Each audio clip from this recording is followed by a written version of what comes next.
HR TV अहरा को मैं अभिनंदन करता हूं।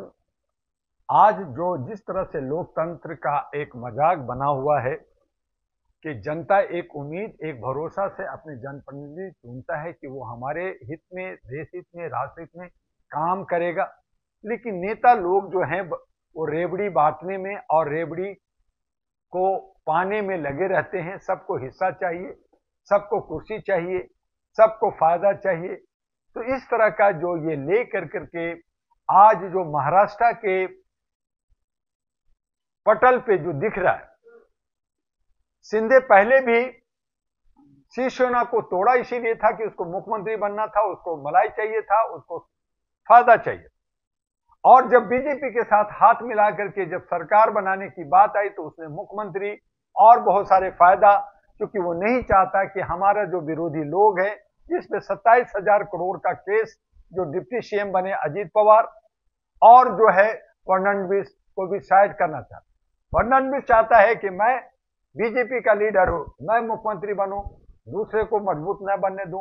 वो कल को आके दिखाएगा, वो बड़ा हो जाएगा, फिर हमारा क्या होगा, हमारी पार्टी का क्या होगा। तो ये सारी जो है उनके अंदर लड़ाई चल रही है और उस लड़ाई के अंतर्गत जनता पीस रही है। जनता को कुछ नहीं मिल रहा, जनता ठगी गई है, जनता के साथ धोखा हुआ है।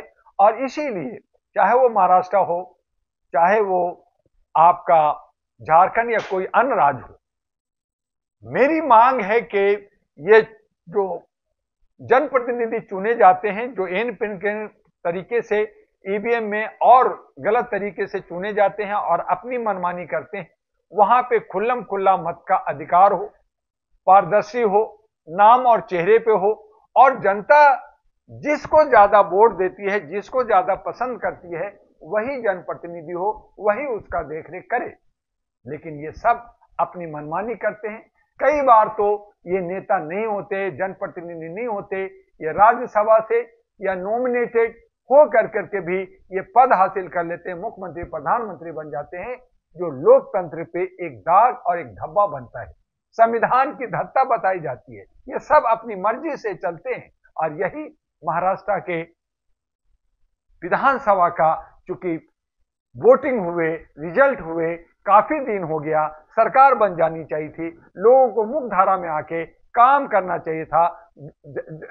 महाराष्ट्र के विकास के लिए, नौजवानों के विकास के लिए, बेरोजगारी और जो है वहां की सुरक्षा और बहुत सारी बातें, वो सब ठप पड़ा हुआ है इनके ड्रामा नौटंक वजह की वजह से। क्या लग रहा है सिंधु फिर से बनने वाले सीएम? वो तो बनाने को तैयार नहीं है। देखिए, अब सवाल ये है कि जनता मत देती है, जनप्रतिनिधि चुनती है, लेकिन कौन सीएम बनेगा, कौन जो है डिप्टी सीएम बनेगा, कौन कैबिनेट मिनिस्टर बनेगा, मिनिस्ट्री बनेगा, ये सब आपसी मिल करके ये लोग चट्टे बट्टे बन करके करते हैं। इसमें जनता का कोई हाथ रोल नहीं होता, इसलिए जनता जो है मूक दर्शक ड्रामा देखते रहती है।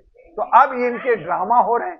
ड्रामा में चूंकि घटक है, अब किसी एक पार्टी की सरकार तो बन नहीं रही है, ये खाली अकेले बीजेपी नहीं बना रही, या अकेले जो है शिंदे गुट नहीं बना पाएगी, या और नहीं बना पाएगी। तो ये जो घटक, ये जो अलायंस है, ये आपस में तोड़ फोड़, अपनी मलाई, अपने हिस्से लेने के, ज्यादा हिस्से लेने के चक्कर में ये जो है बंदर बाट जिसको कहते हैं, वो बंदर बाट की लड़ाई है कि मेरे हिस्से में ज्यादा आ जाए, मेरे हिस्से में कम क्यों आ रहा है। तो ये लड़ाई जो है वो घातक है, राष्ट्र के लिए घातक है, देश के लिए घातक है, जनता के लिए घातक है। और इसीलिए डॉक्टर दुआ का कहना है कि खुल्लम खुल्ला मतों का अधिकार हो, और इसीलिए मानवीय मूल्यों के आधार पे बहुत ही जो है एक वैज्ञानिक तरीके से, एक सिस्टमेटिक तरीके से सरकार हो, काम करे। और उसके लिए जनता से हमारी अभी दिल्ली में विधानसभा के 70 सीटों के लिए काम कर रहे हैं, ताकि जो है महाराष्ट्र की तरह ना हो जाए। यहाँ भी बहुत मारामारी चल रहा है, एक दूसरे पे झूठ बोल रहे हैं, बतौलाबाजी हो रहा है। तो ये आगे ना हो, तो महाराष्ट्र में अच्छा सरकार बने, हम इसकी कामना करेंगे।